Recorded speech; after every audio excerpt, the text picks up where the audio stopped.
What if the carbon dioxide and methane that this landfill emits could power an airplane and reduce greenhouse gas emissions at the same time? Australian researchers say they've come up with a way to do just that. And it could help the aviation industry meet its net zero carbon emissions target by 2050. I think the impact is very significant because unusually you have a win-win approach here. This is PJ Cullen, a chemical engineering professor at the University of Sydney. He says he's developed a method that takes greenhouse gases, like CO2 and methane, and converts them into fuel through a chemical process using plasma. In one sense, we have this idea that we're going to be capturing emissions that are coming from landfill. On the other, we have a sector that really needs a new technology in order to become more sustainable. The aviation industry accounts for approximately 3% of the world's emissions. So clearly, you cannot get to net zero without producing some sustainable solutions.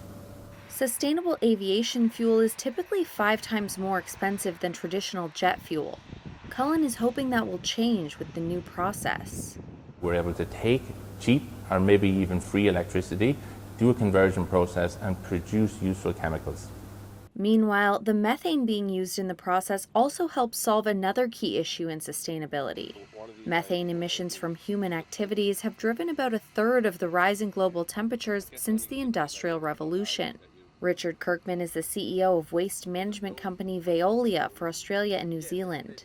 All the household waste, all the bio waste, all the sludges from water treatment, and you convert it into energy, that could supplement about 10% of Australia's energy supply. And that's a massive amount in terms of mitigating climate change. This site produces 2 million cubes of methane every year, and that's enough to make 500,000 barbecue gas bottles. And that's a lot of sausage. He thinks all of Australia's waste could one day be converted into energy. Cullen says the new method still needs to be scaled and incorporated into established workflows.